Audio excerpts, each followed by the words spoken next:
காணொலி பார்க்கக்கூடிய அனைவருக்கும் வணக்கம். நான் உங்கள் கார்த்திக். இன்றைக்கி ரொம்ப பரபரப்பாக யூடியூப் மட்டும் இல்லாமல் main stream media news channel எல்லா இடத்துல பேசப்பட்ட விஷயம் சீமான் அவர்கள் கைது நடவடிக்கை. அவர் கைது செஞ்சுட்டாங்க அப்படின்னு சொல்லி ஒரு பரபரப்பான ஒரு செய்தி உலாவிக்கிட்டு இருக்குது.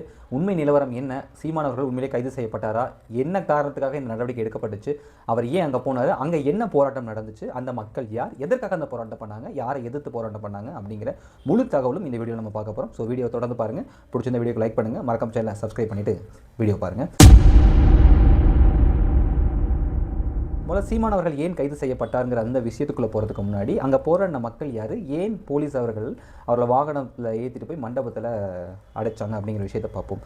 போராடிய மக்கள் யாருன்னு பார்த்தீங்கன்னா மக்கள் நலத்திட்ட பணியாளர்கள். மக்கள் நலத்திட்ட பணியாளர்கள் அப்படிங்கிற ஒரு குரூப் இருக்காங்க.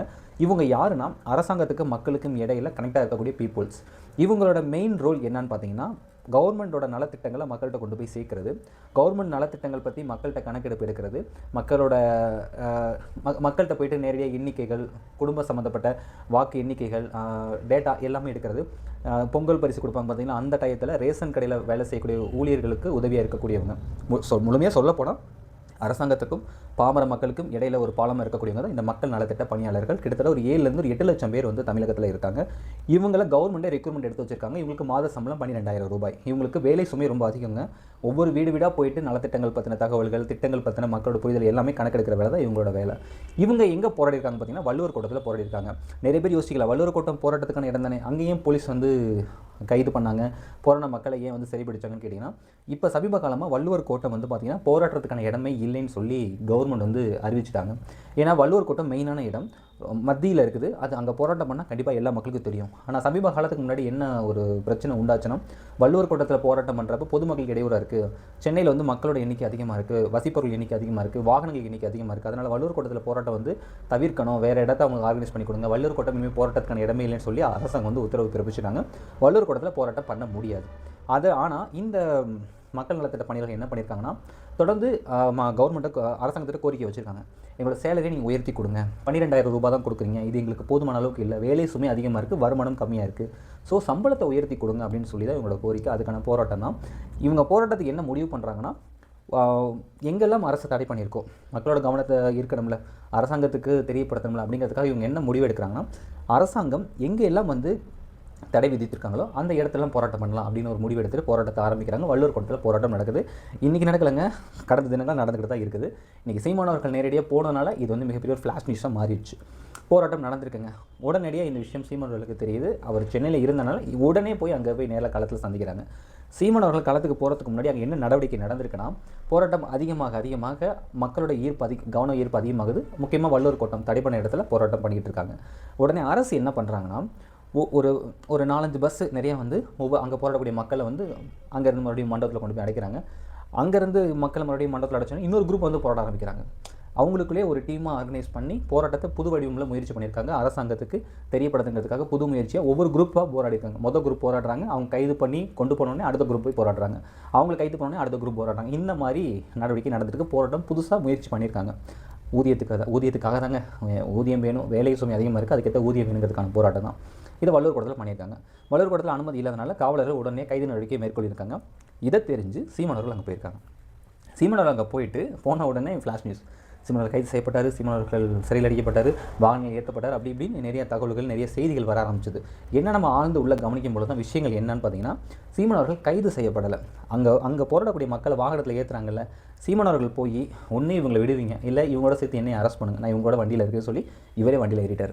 நான் போராடுற மக்களோட தான் இருப்பேன் அப்படின்னு சொல்லி சீமான் அவர்கள் கைது பண்ணால் என்னையும் சேர்த்து பண்ணுங்கள், கைது என்னை பண்ணலையா இவங்களையும் கைது பண்ணக்கூடாது அப்படின்னு சொல்லி அங்கே உள்ள போலீஸ்க்கு அழுத்தம் கொடுக்குறாங்க. உடனே வேறு வழி என்ன பண்ணுன்னு தெரியாமல் சீமான் அவர்களையும் வாகனத்தில் ஏற்றிடுறாங்க. ஏன்னா அங்கே இருக்க கூட்டத்தை கலைக்கணும்ல, போராட்டத்தை திசை திருப்பணும் அப்படிங்கிறதுக்காக அந்த மக்களாக சீமான் அவர்களையும் வாகனத்தில் ஏற்றிடுறாங்க. சீமான் அவர்கள் விருப்பப்பட்டு நான் கஷ்டப்படுறவங்க போராடக்கூடிய மக்கள்கிட்ட தான் இருப்பேன்னு சொல்லி வண்டியில் ஏற்றிடுறாங்க. ஏற்றின உடனே என்ன பிரச்சனை நடக்குதுன்னா, உடனே மேலேருந்து தகவல்கள் வந்திருக்கும், இப்படி தான் வந்திருக்கும் நான் நினைக்கிறேன். சீமான் அவர்கள் போராட்டத்தில் இருந்தாருன்னா அங்கேருந்து மக்களை சந்திச்சுட்டு கோரிக்கை கேட்டு பத்திரிகையாளர் சந்திப்பு நடத்திட்டு போயிருப்பார். ஆனால் இவங்க வாகனத்தில் ஏற்றின உடனே என்ன பிரச்சனை ஆரம்பிக்குதுன்னா, இவர் வாகனத்தில் ஏற்றுறாங்க. ஏற்றிட்டு லயோலா கல்லூரி வழியாக ஒரு மண்டபத்துக்கு கொண்டு போகிறாங்க. அந்த கொண்டு போகிற மண்டபத்தில் ஆல்ரெடி அடைக்கப்பட்ட மக்கள் அங்கே இருக்காங்க. இப்போ கூட்டிகிட்டு போகிற மக்களோட சேர்த்து சீமானோட இந்த மண்டபத்தில் வைக்கிறதுக்காக லயோலா கல்லூரி வழியாக கொண்டு போகிறாங்க. கொண்டு போகும்போது திரும்பி ஒரு யூட்டனை போட்டு ஏற்ற நேரத்தில் இறக்கி விட்டாங்க சீமானவையும் அந்த கூட்டத்தையும். என்னடான்னு விசாரித்தா மேலிடத்துலேருந்து ஒரு ப்ரெஷருங்க. என்னன்னா, எப்பா அவர் வந்து வந்திருக்காரு, சீமான் அவர்கள் வந்திருக்காரு, மக்கள்கிட்ட கேட்டு போயிடுவார், பத்திரிகைகளை சந்திச்சுட்டு போயிடுவார். நீ மக்களை மண்டபத்துக்கு அனுப்புனீங்கன்னா அவர் அங்கே ஒரு மீட்டிங் போட மாட்டாரா? மீட்டிங் போட்டு நேரடியாக கோரிக்கை கேட்டு விசாரிக்க மாட்டாரா? ஏற்கனவே இவங்க இந்த போராடக்கூடிய மக்கள் டைரெக்டாக மக்களில் கனெக்ட் இருக்க கவர்மெண்ட் சார்ந்த பீப்புள்ஸ். நீ சீமான் அவரோட இவங்களோட ஒன்றா இருக்கட்டினா ஒரு நாள் முழுக்க சீமான் அவரோட இருப்பார். சும்மா இருப்பாரா? போராட்டத்தை ஊக்குவிப்பார், பிரச்சனையை கேட்பார், பிரச்சனைக்கான சொல்யூஷன் இவரே சொல்லுவார், என்ன பண்ணணும் அப்படிங்கிற சொல்லி இவருக்கு ஒரு பிரச்சாரம் அமையாதா அப்படின்னு சொல்லிட்டு இவரை ஏப்ப நீங்கள் வண்டியில் ஏற்றுனீங்க, மூலம் ஏற்றத்தில் இறக்கி விடுன்னு சொல்லி மண்டபத்துக்கு கொண்டு போன வண்டி திருப்பி கொண்டு வந்து அவர் இறக்கி விட்டுருச்சுங்க. இதுதான் நடந்தது. சரிங்களா? சீமான் அவர்களை கைதெல்லாம் பண்ணலை. கைது நடவடிக்கை மாதிரி அங்கே உள்ள போராட்ட மக்களை மண்டபத்தில் அடைப்பாங்க பார்த்தீங்களா, ஒரு நாள் கைது நடவடிக்கை, அந்த மாதிரி தான் அந்த மக்களை ஏற்றிருக்காங்க. சீமான் அவர்கள் அந்த போராட்டத்துக்கு போனனால நான் போனால் போராட்ட மக்களோட தான் இருப்பேன், வேணால் என்னையும் செய்து கைது பண்ணுன்னு சொன்னனால சரி கூட்டத்தை கலைக்க இந்த போராட்டத்தை நிறுத்துறதுக்காக போலீஸ் எடுத்த நடவடிக்கை தான் சீமான் அவர்களை வாகனத்தில் ஏற்றிருக்காங்க. வாகனத்தில் ஏற்றினோடே மறுபடியும் கொண்டு வந்து இறக்கிட்டாங்க. சீமான் அவர்கள் கைதெல்லாம் பண்ணலை. ஓகேங்களா? கைதுக்கான நடவடிக்கை மேற்கொண்ட மாதிரியான விஷயங்கள் நடந்திருக்கு. இதுதான் நடந்தது. ஆனால் இது வந்து எந்த கட்சியுமே களத்தில் போய் போராடலை. இதில் ரொம்ப கவனமாக பார்க்க வேண்டிய விஷயம், எந்த கட்சியும் கொண்டு போய் நேரடியாக அந்த போராடினாங்க மக்கள் நலத்திட்ட பணியாளர்கள் போராட்டத்தில் கலந்துக்கவே இல்லை. சீமானவர்கள் மட்டும் நாம் தமிழ் கட்சி தலைமையே போய் மக்களோட உட்காந்து மக்களோட பிரச்சனைகளை கேட்டு அங்கேயே பத்திரிகை சந்திப்பு நடத்தி அங்கேயே தீர்வுக்கான பிரச்சனைக்கான சொல்யூஷனே சொல்லிட்டு வந்திருக்காரு. சீமானவர்கள் அங்கே போகலைன்னா கண்டிப்பாக அது மிகப்பெரிய பேசும் பொருளும் ஆகிருக்காது. அவர் உண்மையிலே சொல்கிறேங்க, அவர் அங்கேருந்து சரி ஓகே இதை சரி பண்ணுங்க அப்படின்னு சொல்லிட்டு அங்கே அந்த மக்களோட பிரச்சனைகளை கேட்டு மட்டும் வராமல் கைது பண்ணால் என்னையும் பண்ணுங்கள், இல்லைனா மக்களை விடுங்க அப்படின்னு சொல்லி நின்று அந்த கட்ஸ் இருக்குது பார்த்தீங்களா, அந்த துணிச்சல் இருக்குது பார்த்தீங்களா, அதுதான் இந்த போராட்டத்துக்கு மிகப்பெரிய வெற்றி. அது உண்மையிலே மிகப்பெரிய ஒரு மக்கள் திரும்பி பார்க்குற போராட்டமாக மாற்றுறது சீமானவர்கள் தான். உண்மையிலே அவர்களுக்கு மன நிறைந்த வாழ்த்துக்கள், சீமான் அண்ணனுக்கு வாழ்த்துக்கள். இந்த சம்பவம் நடந்திருக்குங்க. சரிப்பா, பிற கட்சிகள் என்ன பண்ணுறாங்க? ஆளுங்கட்சி ஓகே, ஆளுங்கட்சி எதிர்த்து தான் மக்கள் போராடுறாங்க. எதிர்கட்சி என்ன பண்ணுறாங்க? புதுசாக அவங்க தாவைக்கு என்ன பண்ணுறாங்க பார்த்தீங்கன்னா, எந்த விதமான ஆக்டிவிட்டியும் இல்லை, எந்த விதமான அவங்கள்ட்ட ஒரு நடவடிக்கையுமே இல்லை. களத்தில் போனது யார் பார்த்தோன்னா என்டிகே மட்டும்தான், நாம் தமிழில் மட்டும்தான் போயிருக்காங்க. சரி ஓகே, இது எப்போ நடக்கிறதானே, நாம் தமிழ் கட்சி மட்டும்தானே எப்போவுமே களத்தில் நிற்கிற கட்சி, எப்போவுமே மக்களை நின்று துணிஞ்சிக்கிற கட்சி அவங்க தானே. இதுதாங்க நடந்தது. இதுதான் நடந்தது. இதை வந்து செய்தி ஊடகங்கள் எல்லாருமே சீமான் கைது செய்யப்பட்டார், அடுத்து என்ன எங்கே கொண்டு செல்லப்படுகிறார் அப்படின்னு சொல்லி பரபரப்பான பிரேக்கிங் நியூஸ், ஃப்ளாஷ் நியூஸ் அப்படி இப்படின்னு போட்டுட்டு இருந்தாங்க. பட் நம்ம ஆய்ந்து செய்திகள் கலெக்ட் பண்ணும்போது தான் இந்த மாதிரி நிகழ்வு நடந்திருக்குங்க நம்மளால் புரிஞ்சுக்க முடியுது. இதுதான் நடந்த உண்மை. ஸோ சீமான் அவர்கள் அந்த இடத்துக்கு போய் அங்கே போராடின மக்களுக்கு உறுதுணையாக நின்று குரல் கொடுத்தாரு. அது மிகப்பெரிய ஒரு விஷயம். தொடர்ந்து களத்தில் நின்றுருக்காரு அவர். அங்கே நான் மறுபடியும் சொல்கிறேன், பத்திரிக்கையை சந்திச்சுட்டு திரும்பி வந்திருந்தாருன்னா கூட அது இவ்வளோ பெரிய இஷ்யூ மாதிரி இருக்காது. இவங்களை நீங்கள் கைது பண்ணுறதா இருந்தால் என்னையும் சேர்த்து கைது பண்ணுங்கள், இவங்களோட சேர்ந்து என்னையும் நீங்கள் சரிப்படுத்துங்க அப்படின்னு சொல்லி வாண்டடாக வண்டியில் ஏறினார் பார்த்தீங்களா. உண்மையிலே சொல்ல இது மிகப்பெரிய ஒரு விஷயம். இதே இந்த நிகழ்வை விஜய் அவர்கள் டிவிகே கட்சி விஜய் அவர்கள் பண்ணியிருந்தாங்கன்னா மொத்த மெயின் ஸ்ட்ரீம் மீடியாவும் எப்படி பேசியிருப்பாங்க தெரியுமா? விஜய் அவர்கள் திடீர்னு அரசியல் நடவடிக்கை அதிர்ந்தது, திமுக ஆளும் கட்சிக்கு மிகப்பெரிய ஒரு அதிருப்தி, மொத்த மக்களை ஈர்த்த தாவேகா அப்படி இப்படின்னு பயங்கரமான ஹெட்லைனில் இந்நேரம் பரபரப்பாக எல்லா மீடியாவும் போய் நின்றுருக்கும். ஆனால் போய் நின்னது யார்? நாம் தமிழ் கட்சியும் தலைமை ஒருங்கிணைப்பாளர் சீமானவர்கள் தானே. ஸோ அதனால் வந்து அதை நம்ம ஒரு சாதாரண நியூஸாக போட்டுக்கலாம் அப்படிங்கிற ஒரு விஷயம் தான் இப்போவும் நடந்துகிட்டு இருக்குது. நீங்களே யோசிங்க, இந்த வீடியோ பார்க்கக்கூடிய நீங்களே சொல்லுங்களே, இந்த போராட்டத்துக்கு இந்த பிரச்சனைக்கு ஒரு வேளை விஜய் அவர்கள் போயிருந்தார்னா இது இப்படி ஒரு செய்தியாக இருந்திருக்கும்? இது இப்படிப்பட்ட ஒரு செய்தியாக மட்டும் நம்ம கடந்து போயிருப்போம்?